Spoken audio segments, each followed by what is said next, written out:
오늘은 방금 읽은 전도서 12장 7절 말씀을 가지고서 죽음을 기억하며 살아야 하는 이유라는 제목으로 말씀 전합니다.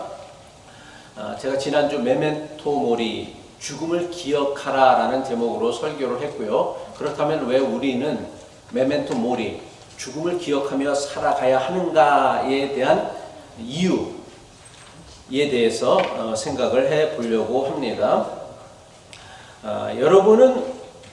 여러분이 살아가는 세상이, 그리고 아니면 여러분의 인생이 공평하다고 생각하십니까? 아니면 불공평하다고 생각하십니까?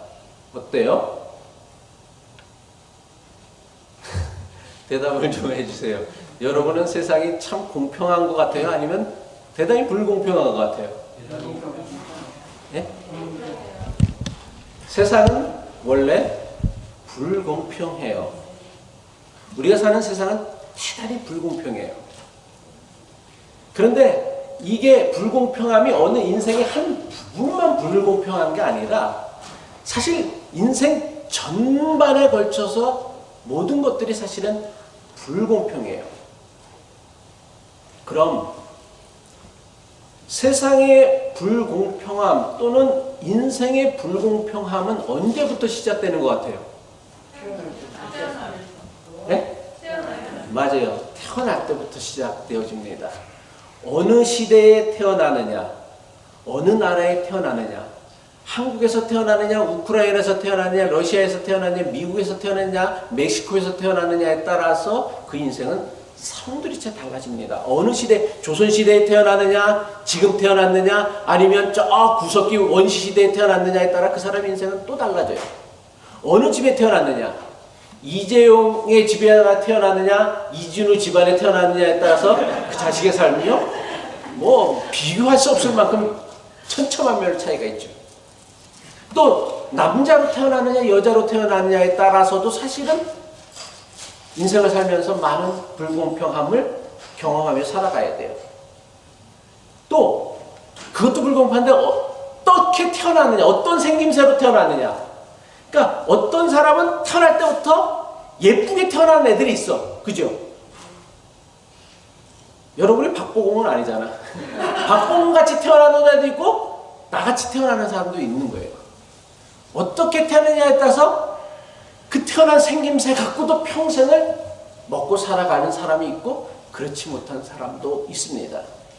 특별히 여자들은 태어난 외모가 사실은 그 인생에 아주 많은 부분을 우리 사회, 성차별이 아니라 실제 현실이 그렇다라는 거예요. 여러분 다 예쁘게 태어나셔서 이렇게 다 복을 누리시는 거예요. 다. 우리 교회 남자들이 얼마나 그냥 헌신적인지 우리 집사람이 맨날 나한테 우리 교회 남자들은 어쩜 그렇게 남편들은 이렇게 아내를 이렇게 사랑하고 섬기고 잘하는지 모르겠다라고 매번 얘기를 해요.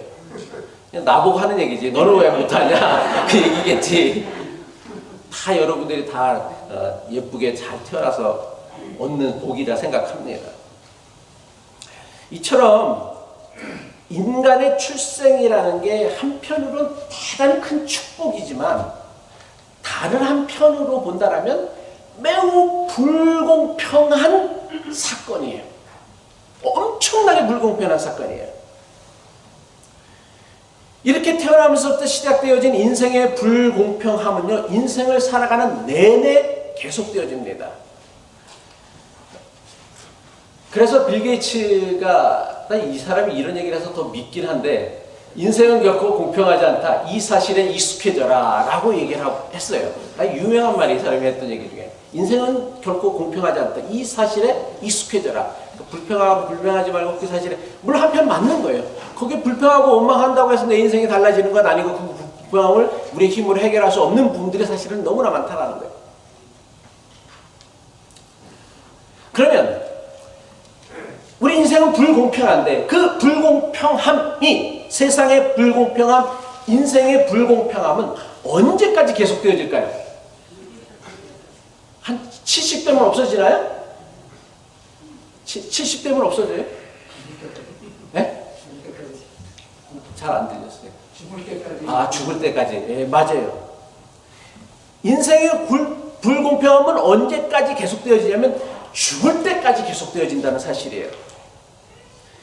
인생의 불공평함이 태어나서부터 요람에서부터 무덤까지 죽음까지 계속되어진다라는 것은요, 역설적으로 어떤 것을 우리에게 의미하고 있느냐면 죽음이야말로 태어날 때부터 시작되어진 인생의 모든 불공평함을 단번에 끝내는 가장 공평한 사건이라는 거예요.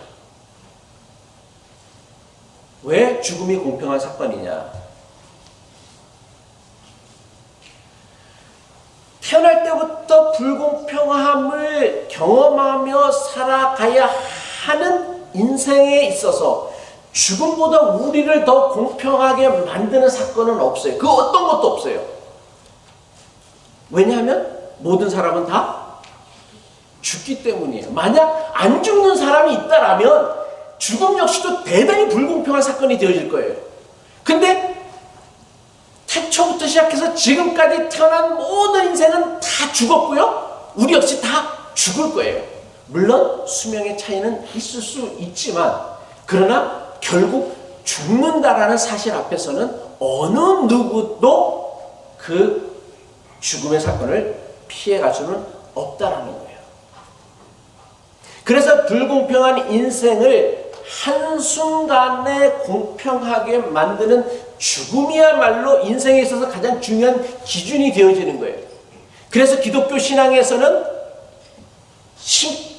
죽음, 심판의 때를 어느 때로 하냐면 죽음의 때라고 이야기하는 거예요. 그러니까 심판이라는 게 꼭 뭐 형벌을 받고 벌을 받는다라는 게 아니라 인생의 모든 불공평함을 하나님께서 단번에 회복시키셔서 공평하게 만드는 것, 이게 하나님의 심판이란 말이에요. 그래서 높아진 것을 낮아지게, 낮아진 것을 높게 하는 게 그게 하나님의 심판대라고 구약서부터 신약 성경에 이르는 하나님의 심판에 대한, 하나님 나라에 대한 성도, 어떤 믿음의 사람들이 추구했던, 또 바라보았던 심판의 기준이 그거란 말이에요. 우리가 죽음에 대해서 모든 사람이 아는 것 세 가지가 있습니다. 첫 번째는 모든 사람은 반드시 죽는다라는 거, 이거 모르는 사람 아무도 없어요. 두 번째는 죽음에는 정해진 순서가 없다라는 것. 태어나는 데는 순서가 있지만 죽는 데는 순서가 없다라는 거 우리가 다 잘 알고 있어요. 그래서 우리는 뭐예요? 나이 순서대로 돌아가시는 게 아니잖아요. 그죠? 아, 그렇게 생각해요? 아니, 그렇지 않죠. 태어나자마자 죽는 아이들도 있고요. 몇 살도 못 살아서, 몇 개월 못 살아서 죽는 아이 있고, 젊은 나이에 죽는 아이들도 있고, 또 아주 나이가 많이 들어서 돌아가시는 분들도 있어요.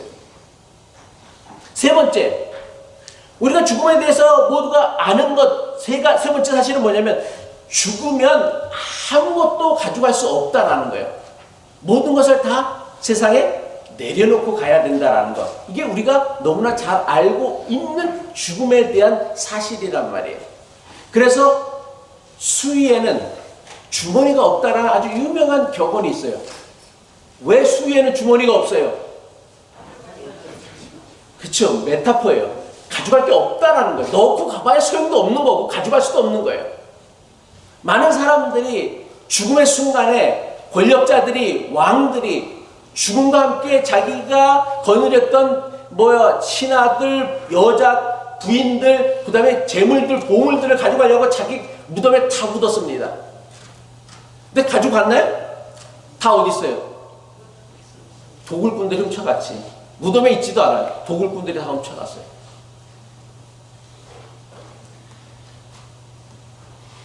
이처럼 우리는 죽음에 대해서 세 가지를 잘 알고 있는데 반대로 죽음에 대해서 아무도 모르는 사실 세 가지가 또 있어요. 첫 번째는 뭐냐면 누구도 언제 죽을지 모른다라는 거예요. 여러분은 여러분이 언제 죽을지를 아세요? 죽을 날짜 받아놨어요? 심지어는 의사들이 6개월, 요새 39이라는 드라마 보면 6개월 시험 판정이 있는데 그냥 막연하게 6개월이라고 얘기하는 것이지 6개월을 더 살 수도 있고 덜 살 수도 있는 거예요. 어느 누구도 내가 죽을 날짜가 몇 월 며칠인지를 알 수 있는 사람은 아무도 없어요. 두 번째, 어디서 내가 죽음을 맞이하는지 알 수가 없어요. 교회에서 죽을 수도 있고요, 차 안에서 죽을 수도 있고요, 고속도로에서 죽을 수도 있고요. 아니면 병원에서도 죽을 수 있어요. 또 어떻게 죽을지 모른다는 사실이에요. 총에 맞아 죽을 수도 있고요. 강도를 당해서 죽을 수도 있고요. 늙어서 죽을 수도 있고 병이 들어서 죽을 수도 있고요. 사고로 죽을 수도 있고요. 실족사로 죽을 수도 있다는 거예요.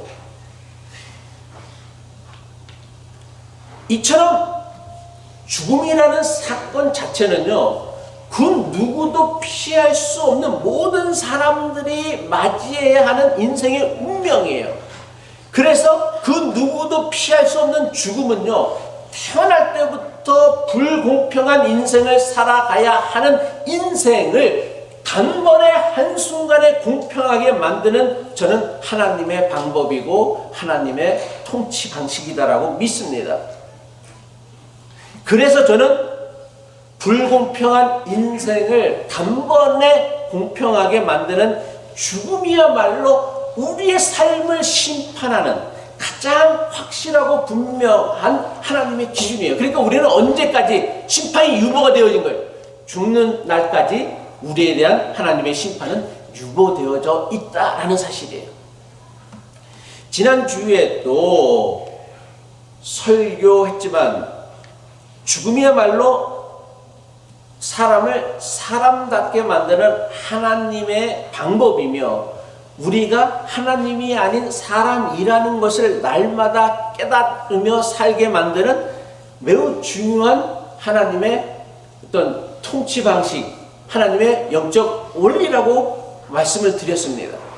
그래서 기독교의 유명한 신학자인 헨리 나우에는 뭐라고 얘기했냐, 그가 쓴 책에서 죽음은 사람에게 주신 가장 위대한 선물이라고 했어요. 우리가 사람답게 살 수 있는 것은 우리에게 뭐가 있기 때문에, 죽음이라는 사건이 있기 때문이에요. 만약 인간에게 죽음이라는 사건이 없다면 사람은 절대로 사람답게 살아갈 수가 없다라는 거예요. 우리는 모두 언젠가는 반드시 죽지만 언제 어떻게 죽을지 모르고 살아갑니다. 그래서 죽음은요, 매우 슬픈 순간이기도 하지만 사람에게 주신 가장 위대한 선물일 수 있다라는 거예요. 그런데 문제는 뭐냐면 너무나 많은 사람이요, 언제 어떻게 죽을지 모르고 살아가는 인간의 운명을 오해하고 살아간다라는 거예요. 그러니까 많은 사람이 언제 죽을지 모른다는 사실 때문에 어떤 착각에 빠져 살아가느냐면 마치 자신의 죽음은 마냥 유보되어져 있는 것처럼, 나와는 상관없는 사건인 것처럼 여기며 살아간다라는 사실이에요. 언제 죽을지 아무도 모르고 살게 하신 것. 그러니까 우리가 죽을 날짜 받아놓고 살아간다고 생각해 봅시다. 그 인생이 얼마나 불행하겠어요. 그래서 하나님께서는 그 시와 그 때에 대해서는 종말의 심판도 모르게 하셨고 또 우리 인생의 죽음에 대해서도 모르게 하셨다란 말이에요. 이거는 하나님의 은총이에요. 근데 이 하나님의 은총을 우리는 마치 어떻게 오해하고 살아가냐면 자신은 죽음과는 아무런 상관이 없는 것 같이 착각한다라는 거예요. 마치 하나님의 심판이 내 인생에 인류에 없을 것처럼 착각하는 것과 마찬가지로 죽음이 나와는 아무런 상관없는 것처럼 착각하고 살아간다는 거예요. 그리고 그 착각이 우리의 인생을요, 엉뚱한 방향, 잘못된 방향으로 이끌어 간다는 사실이에요. 죽음을 외면하고요, 두려워하며 도망가려고 하면 우리는 죽음이라는 하나님의 위대한 선물을 쓰레기로 만들어버리는 매우 어리석은 일이 되어지고 만다라는 거예요. 사람은 누구나 죽습니다. 사람은 누구나 죽는다라는 사실은요, 우리에게 주어진 인생이라는 게 무한정이 아니라 제한되어져 있다라는 것을 의미한다라는 거예요. 우리는 모두 다 어떤 인생을 살아가는 인생이라? 제한된 인생, 제한된 시간을 살아간다라는 거예요. 그리고 이 제한되어졌다라는 것은요, 우리 인생을 어떻게 만들어요? 대단히 소중한 인생으로 만든다는 사실을 알아야 한다는 거예요. 여러분 혹시 리미티드 에디션이라고 아세요? 명품들을 좋아하시는 분들은 리미티드 에디션이라는 걸 잘 아실 거예요. 보면은 여자들이 좋아하는, 뭐 남자들도 좋아하겠지만은 여자들이 좋아하는 명품이 왜 명품이에요? 모든 사람들이 다 들고 다니면 그게 명품이겠어요? 항상 명품을 파는 사람들은 제한해서 팔아요. 특별히 더 비싸고 고급인 제품일수록 거기다가 뭘 붙이냐면 리미티드 에디션이라고 붙여요. 뭐예요? 이거는 한정없이 돈 있다고 다 사는 게 아니야. 물건을 몇 개만 만들었어. 그래서 이 몇 사람만 세상에서 가질 수 있는 거야 라고 하면서 물건을 팔아요. 그래서 명품 중에서도 리미티드 에디션이라는 그 타이틀이 붙은 거는 가격이 천정부지예요. 나는 그거 한 명품 하면은 1,000불, 2,000불 하는 건 줄 알았더니만 집사람이 웃더라고. 그거 동네 마트 나갈 때 쓰는 거라고. 뭐 1불, 뭐 2만 불, 3만 불, 10만 불, 그 우르는 상상할 수도 없을 정도로 많다라는 거예요. 뭐 제가 명품에 대한 얘기를 하려고 하는 게 아니라, 명품이 왜 명품이냐면 리미티드 에디션이기 때문에 명품인 거예요. 우리 인생이 왜 소중하냐면, 우리 인생은요 언리밋 인생이 아니라 리미티드 인생이기 때문이에요. 하나님은 우리 모두를 다 뭘로 만드셨냐면 명품으로 만드셨다는 말이에요. 그게 뭐냐면 리미티드 에디션이라는 거예요. 그래서 이 세상에서 나라는 존재가 사라져버리면 나라는 존재는 더 이상 이 땅에 영원히 존재하지 않는 거란 말이에요. 하나밖에 없는 존재라는 거예요. 그래서 우리가 생명을 다루는 일을 소중하게 여기게 되는 거예요. 세상에는 똑같은 사람 한 명도 없고요. 우리는 다 각자 다 다르고요. 그리고 세상에 나 같은 사람은 나 하나밖에 딱 없는 거예요. 내 자식 나 한 명밖에 없고 내 아내 내 남편 딱 한 명밖에 없다라는 거, 이런 사람은요. 왜? 리미티드 에디션이기 때문에. 만약 인생이 언리미티드 한다고 한다면 누가 그 인생을 소중하게 여기며 살아가겠습니까? 그러니까 가장 우리에게 소중한 것은 내 인생이지 여러분이 들고 다니는 물건이 아니다라는 거예요. 왜 우리는 죽음을 기억하며 살아가야 합니까?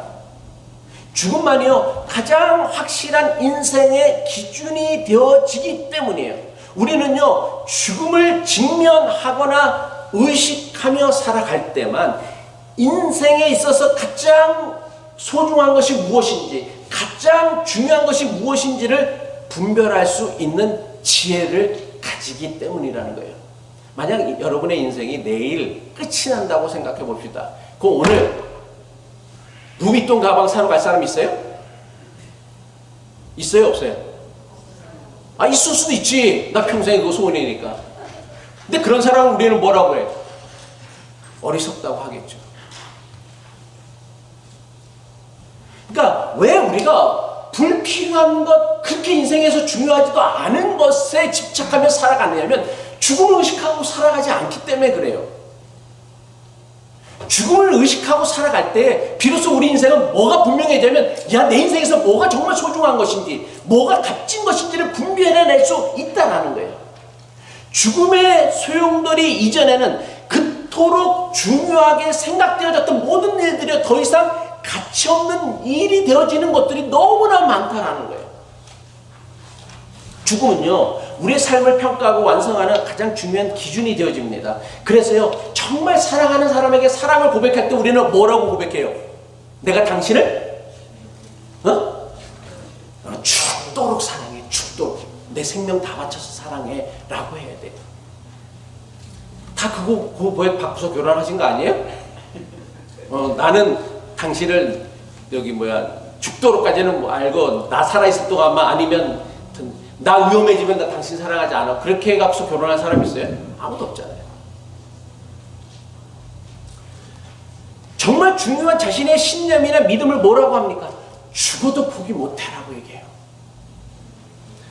저는 우크라이나와 러시아의 전쟁을 보면서 우크라이나가 너무나 쉽게 함락되어질 거라 생각했어요. 그런데 우크라이나 대통령이 미국으로 망명을 제안받았는데도 망명을 안 떠나더라고요. 그리고 우크라이나의 전직 대통령이 소총을 들고서 전쟁에 나가서 나라를 지켜야 된다라고 얘기를 하더라고요. 그러니까 뭐예요? 내 목숨을 바쳐서라도 조국을 지키겠다라는 거예요. 전쟁이 어떻게 끝날는지 나도 모르겠지만은 그것들이 이 전쟁을, 벌써 끝나도 끝났을 전쟁을 지금까지도 계속되게 되고 앞으로도 아마 꽤 오랜 시간 목숨을 걸고 싸우고 항전하는 사람을 누가 어떻게 이길 수 있겠어요? 죽음이라는 필터를 통하여서 우리가 인생을 걸러낼 때 얻어낼 수 있는 것, 그럼에도 여전히 나에게 남는 것, 이게 진짜 내 인생이라는 거예요. 이것이 많은 사람이 존귀한 삶, 가치 있는 삶을 살아간 사람이 되어줄 수 있다는 거예요. 죽음이라는 필터를 걸러냈는데 나온 게 아무것도 없어. 그러면 이 사람은 인생에 헛되게 살아간 것일 수밖에 없죠. 솔로몬이 바로 그러했던 사람이었어요. 솔로몬이 자기 인생에 대해서 노년에 쓴, 이제 우리가 다음 주부터 이제 전도서의 말씀을 읽을 텐데, 헛되고 헛되니 모든 것이 헛되도다라고 고백한 게 뭐예요? 죽음이라는 인생의 필터를 통하여서 자기 인생을 쭉 내려보니까 아무것도 없는 거예요. 헛되도다라고 고백할 수밖에 없었다는 것이죠. 죽음을 의식하며 죽음을 기준으로 인생을 생각할 때 비로소 우리는 내 인생에 있어서 제일 중요한 것이 무엇인지를 비로소 판별해 낼 수 있다라는 거예요. 죽음에 대해 생각하며 살라라는 것은요, 여러분들에게 우울하고 절망적인 마음으로 허무한 인생을 살라라는 게 아니에요. 죽음을 기억하고 생각할 때만 오늘과 우리는 죽음 사이를 살아가야 하는 우리에게 있어서 무엇이 정말 중요한지를 분별하는 깨달음을 얻을 수 있기 때문에 죽음을 기억하고 살아가라고 얘기하는 거예요. 역설적이지만 죽음을 기억하고 살아갈 때만 우리는요, 우리 인생을요, 더 소중하고 아름답고 존귀하게 살아갈 수 있는 거예요. 많은 사람이 인생을 왜 낭비합니까? 언리미티드 인생이라고 생각하는 거예요. 죽음은 나와 상관없는 일이라 생각하는 거, 먼 훗날 아주 오랜 후의 사건이라고 생각하기 때문에 그렇다라는 거예요. 근데 그 죽음이 당장 코앞에 닥쳤다고 생각해 봅시다. 오늘 하루가, 오늘 한 시간이 얼마나 소중하겠어요? 세상의 부귀영화와 온갖 쾌락을 다 누렸던 솔로몬이 인생의 죽음을 생각하면서부터 그 인생을 바라보는 관점이 달라졌습니다. 인생에 있어서 무엇이 정말 소중한지 중요한지를 깨닫게 되었어요. 이전에는 세상의 지식과 지혜가, 세상의 부와 명예가, 세상의 쾌락이 중요하다고 여겼어요. 그런데 막상 그 자신이 죽음을 직면하고 보니까 이제껏 자기가 노력하고 수고한 것이 다 헛되다라는 걸 깨달은 거예요. 그래서 죽음을 비로소 의식하고 알게 되어진 솔로몬이 인생의 허무함을 뭐라고 고백했냐면 전도서 1장 2절, 전도자가 말한다. 헛되고 헛되다, 헛되고 헛되다, 모든 것이 헛되도다 라고 얘기했어요.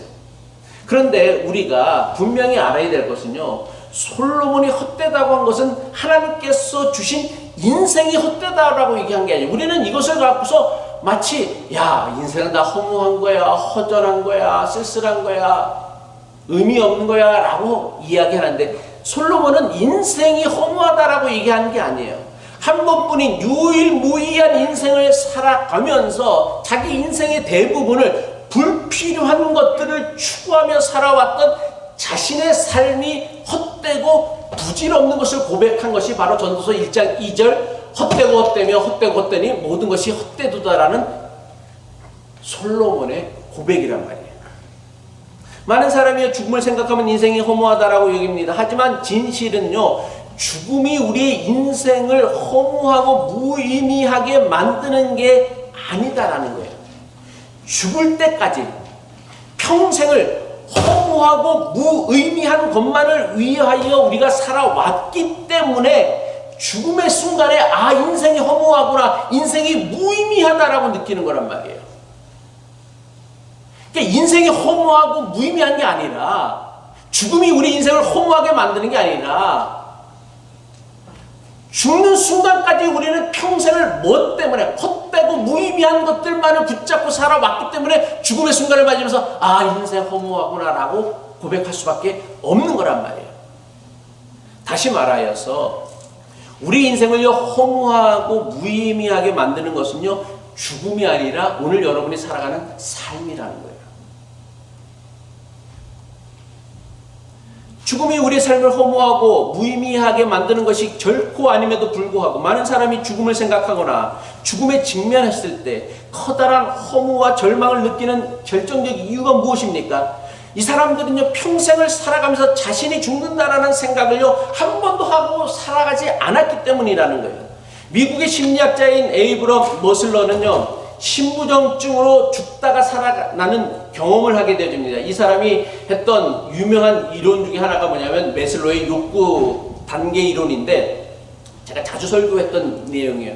근데 제가 뭐 이 사람의 욕구 이론을 설명하려는 거 아니고, 이 사람이 신부전증으로 죽다 살아나는 경험을 했어요. 물론 나중에 그렇다고 이 사람이 되게 오래 사는 건 아니에요. 나중에 또 다른 병이 발병을 해갖고 심장병으로 죽었는데, 어쨌든 간에 신부전증으로 죽다가 살아나고 나서 자기의 체험을 그가 고백을 했는데, 그 애가 어떻게 고백을 했냐면, 죽음과 직면하고 일시적으로 그 집행을 유예받음으로써 모든 것이 더없이 존귀하고 신성하고 아름답게 느껴졌다.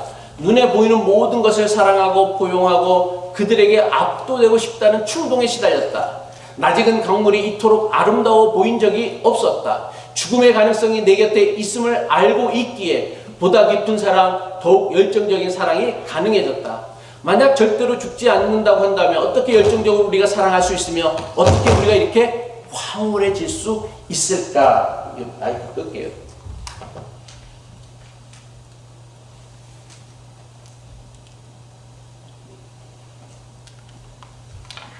어떤 사람만이 이런 고백을 할 수 있느냐? 죽음을 직면한 사람, 죽음을 의식한 사람만이 그 인생이 얼마나 값지고 소중한지를 알 수 있다는 거예요.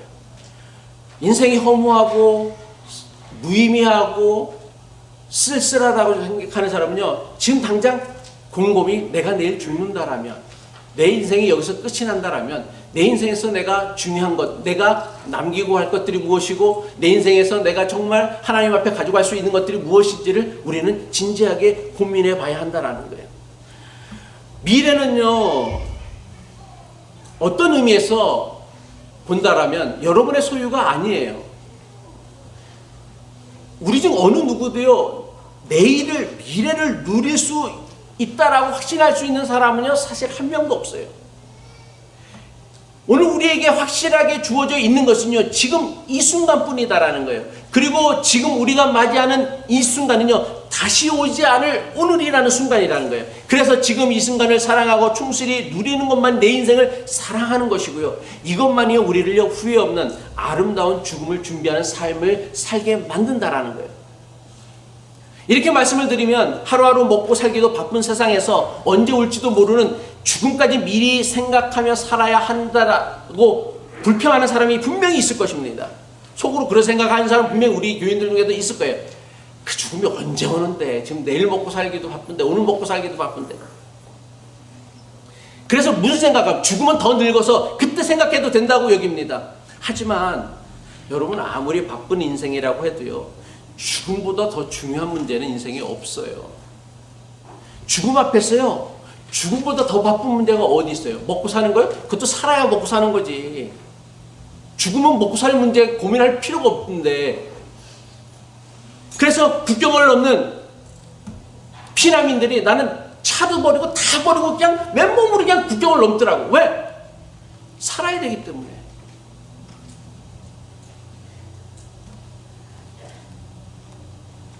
솔로몬은 죽기 전에 내 창조주를 기억하라고 우리에게 권면하고 있습니다. 전도서 12장 7절, 오늘 우리가 읽은 말씀이 육체가 원래 왔던 흙으로 돌아가고 숨이 그것을 주신 하나님께로 돌아가기 전에 내 창조주를 기억하여라. 창조주를 기억하며 산다라는 게 뭐예요?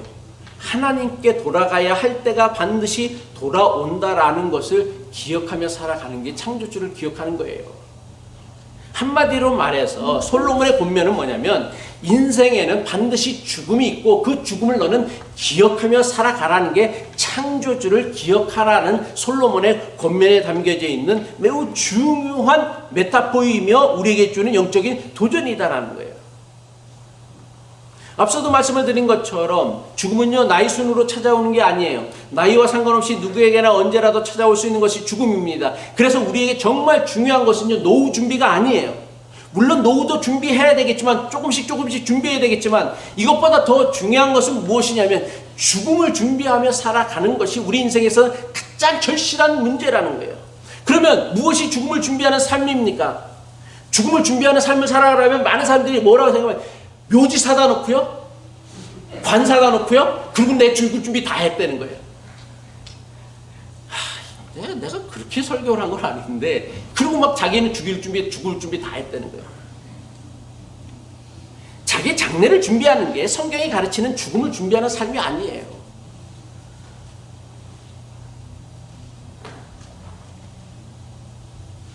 장례 준비 안 해도요, 장례 치를 사람 없으면요, 국가에서요, 화장해서 다 보내드려요. 좀 더 화려하고 죽는 순간까지도 조금 럭셔리하게 죽고 싶어갖고서 이제 우리는 관을 준비하고 장례 장지를 예약해놓고 하죠. 성경이 가르치는 죽음은요, 장례를 준비하라는 게 아니에요. 성경이 준비하는 죽음을 준비하는 삶은요, 역설적이지만 죽음을 가장 잘 준비한다라는 것은요, 가장 인간다운 삶을 살라라는 성경의 도전이다란 말이에요. 성경이 가르치는 죽음을 준비하는 삶은요, 언제 찾아올지 모르는 죽음을 기억하면서 오늘 지금의 삶을요, 가치 있고 의미 있게 살아가는 거예요. 어떤 사람이 가장 잘 죽는 사람입니까? 후회 없이 죽는 사람이 가장 잘 죽는 사람이에요. 그럼 어떤 사람이 후회 없이 죽을 수 있습니까? 오늘을 가장 가치 있고 의미 있게 소중하게 보낸 사람이 가장 후회 없이 죽을 수 있다는 거예요. 말씀을 마칩니다. 누가 잘 죽는 사람이 되어줄 수 있습니까? 인생을요, 잘 살았던 사람만이 잘 죽을 수가 있어요. 그냥 죽는다고 다 모든 죽음이 다 똑같은 게 아니에요. 죽음은 분명히 얘기했지만 성경이 말하는 가장 중요한 심판의 순간이에요. 어떤 사람이 잘 죽을 수 있습니까? 인생을 잘 살아간 사람만이 잘 죽을 수 있다는 거예요.